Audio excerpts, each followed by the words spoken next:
close to a year ago. Well, even prior to, Tory didn't shoot that girl. I told y'all, Tory did not shoot that girl. All y'all that was pro this, pro that, now y'all got to pay attention to the bigger play. Y'all heard the lady. See, I didn't know nothing about the security guard coming forward, telling the truth. I knew that the DNA came back 100% not him. And they kept it from him doing trial, and they used the other one. That said it could be, maybe it can't be. It was 3 tests. 2 of them came back 100% not him after the fact. I told y'all Tory to shoot that girl. Then the day after, they go submit the new evidence of the security guard saying he witnessed who pulled the trigger. Tory get hit 14 times. I told y'all Monday, I said somebody sent that at him. I talked to him too much. His spirit, his soul, his attitude. I'm listening to people come to his door when he on his little iPad talking to me. Everybody helping, every 10 out of 10 people. Hey, Tory, you think you, yeah, I'm gonna make that call. Hey, Tory, thanks, bro, that happened for me. I'm hearing it.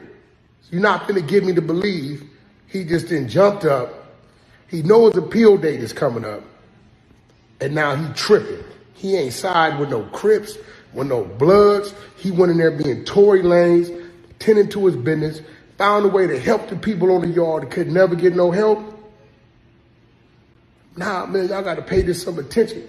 That lady, she got a point. A day after we submit, after they submit, that we got the security guard saying he witnessed who. Now, I know y'all are all excited because y'all heard that Kelsey's former bodyguard came forward and said that Tory Lanez wasn't the one that fired at Megan Thee Stallion, conveniently after Tory Lanez got poked up in the jail. But let's get a few things straight. Number one is that this is literally a rumor right now. It is hearsay. The driver is not saying that he was present and saw what happened. He is saying that while he was driving Kelsey back and forth from the trial, that he heard her say that she did it and that Tory Lanez didn't do it. If they had actual evidence of this, believe me, it would have come forward and he wouldn't be sitting under the jail. Okay, that man was never doing time for anybody, especially not a woman, because he's historically been violent towards women. Number two is that I know that y'all are probably tired of hearing me say it just as much as I'm tired of saying it. Megan Thee Stallion is not the reason he's in jail. He did not go to jail for harming her. He was not charged with harming her. And that's outside of the fact that she didn't even press charges. She never pressed charges against him, ever. Let's also not forget about the phone call that was released from when he was originally arrested, where he apologized to Kelsey and said he couldn't believe what he did. How would that make sense? What sense would that make? And y'all are going to tell me that an entire trial means nothing. But hearsay and rumors from Kelsey's former bodyguard is what should make us believe that Tory Lanez is innocent. I hope y'all hear how that's at. Like, I hope y'all are listening. Now, I know. Never in a million years could you have told me that this would happen. This is deliverance. Let me explain to you. You're going to watch the clip. Let me explain to you what this brother is talking about. Not long ago, Unite the People was approached by a gentleman named Bradley James. Mr. James informed us he was working as the bodyguard and driver for Ms. Kelsey Harris during Mr. Peterson's trial. Mr. James informed Unite the People that he was witness to the conversation Ms. Harris had, where she stated she had the gun, she fired it 3 times, Mr. Peterson grabbed her arm and knocked it down, and the gun fired 2 more times. In essence, Mr. Peterson never shot anybody. This is not Quan. This is a security guard / driver hired by Kelsey during Tory Lanez trial. And the driver, Bradley James, apparently has gone to Tory's new lawyers and said, I overheard Kelsey talking about what really happened. Not that shit she was saying on the stand. What really happened. And I'm coming to tell you this because I don't want to see an innocent man in prison. I don't think anybody wants to see an innocent man in prison. I think that the California courts would see an affidavit from Bradley James and rule that this is new evidence. This is not Quan. You had a chance to put Quan on. You made the strategic decision to not put Quan on even though he was available. This is a whole new witness talking about something that happened after the incident, that happened during the trial, where he overheard Kelsey essentially admit to committing the crime. You got to reopen that case. If you're a prosecutor, you better go talk to Mr. James and decide whether or not, based on his testimony, you want to try Kelsey. If you're a prosecutor and you haven't spoken to Bradley James within the next 24 hours, you should be ashamed of yourself. And just like last week, if I'm not mistaken, they had a picture of Tory because he was talking about his new album. Yeah. And in the new album, do you know the picture that they had? It was like him and his homies up against the wall. And it's like one of them prison photos. And Tory looked like he had put on some slides. You know what I'm saying? And he was talking about the new album is about to drop soon. And then we saw when we were talking about the new album that was dropping, he was literally recording himself in the prison. And it looked like he was like in, probably like in a day room or something like that. And he had to jump off his live because it was a fight going down in behind him. But it's crazy because Jesus, you said it. You thought that he was PC'd up, like protective custody. That's what I thought you would think, right? But I think Tory's like on a serious main line. Yeah, like he on the yard. Yeah, that's insane. I mean, hey, kind of some street cred there. A little bit of street cred. I don't know if that's a good thing or not because he's getting stabbed, but still, you know what I mean? He's rubbing elbows with the normal folks. Yeah, I wonder what happened. And as we're live here with Tory Lanez, as you guys, we were just talking about Tory Lanez stabbed in prison. I'm wondering like what was behind it, because it take nothing, nothing big, but something to jump off. But I'm wondering what's behind it. Is it, is it politics? Is it somebody trying to get at Tory the wrong way? And Tory's a stand-up dude too.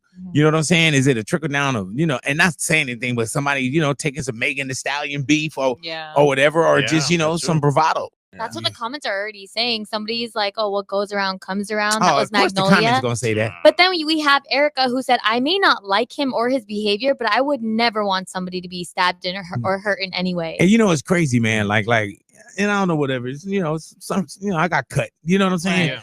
But in the prison, it's like makeshift. You know what I'm saying? Like you just finding something. And not I want to be stabbed, but stab me with like a Ginsu or one of them good knives just gonna cut me. That's what you're saying. Is this don't break open a file. After that, he was being rushed to a facility nearby in a vehicle in which he said, and I quote, "Dad, I thought it was my last. And having made my peace with God, I said, okay, God, is this how it's supposed to end for me?" But God said no. God told him, "Do not give up." In the car, upon which he turned to the attending officers and he said, "You must get me to wherever is the closest place that I can get to. I'm bleeding out here." He didn't even know his lungs had collapsed. All he knows is that he couldn't breathe. He could hardly speak. Upon which the officer turned around and looked at him and said, "Nah, we got to take him. He has to be airlifted." And thankfully, to God be the glory. After that, typical Daystar, he was entertaining those officers. They were laughing. And he said, "Dad, it only hurts to laugh." But something broke my heart yesterday. When towards the end of our visit, he said, "Dad, why is it that my life has to go through so many trials? Why? Why do I have to experience this?" And that's the note that I want to close on. Typical Daystar.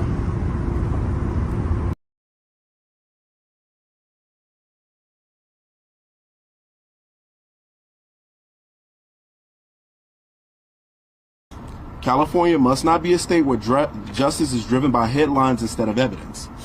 And in the case of George Gascon, that was often the case. So I encourage everyone here to go to caldwellinstitute.org, CALDWELL, Institute, INSTITUTE.org, and sign the petition. This petition asks for the governor to pardon Tory Lanez. Thank you. We Americans still believe in a system where guilty must be proven beyond a reasonable doubt, then we must admit this case raises serious concerns. Because the truth is, Tory Lanez is serving a 10-year sentence for a crime that evidence, which laid out here today, overwhelmingly suggests he did not commit. Let's go back to the night in question, just like Gianna was just talking about and the attorneys. As the attorneys laid out here today, the prosecution failed to produce a single shred of forensic evidence tying Tory to the actual gun. His fingerprints weren't on it. His DNA was later found to be 100% nearly excluded from the gun, as shown in the worksheet that was provided to the defense late on the eve of the actual trial, after making a request for that very document. After trial, looking at this evidence, there is a 0.01% chance Tory's DNA was on the firearm. That's a difficult statistic to equate with the story as told by the prosecution, which may be why this was not present in trial. In fact, there were 3 people that night at the scene who tested positive for gunshot residues. One of those was Kelsey Harris, as Gianno mentioned, the assistant to Megan Pete.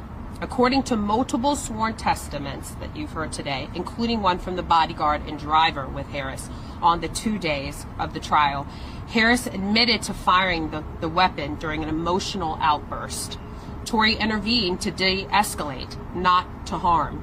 It is important to note, the police did not fingerprint anyone else who had gunshot residue on them that night, only Tory.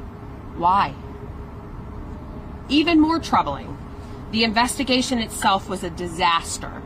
Bullet fragments disappeared, the gun's serial number was sealed, a move that blocked the defense from investigating ownership. Police failed to follow standard procedures. Why? Didn't mark shell casings on the road, and didn't test others involved that night with DNA. This wasn't justice. It was a rush to judgment.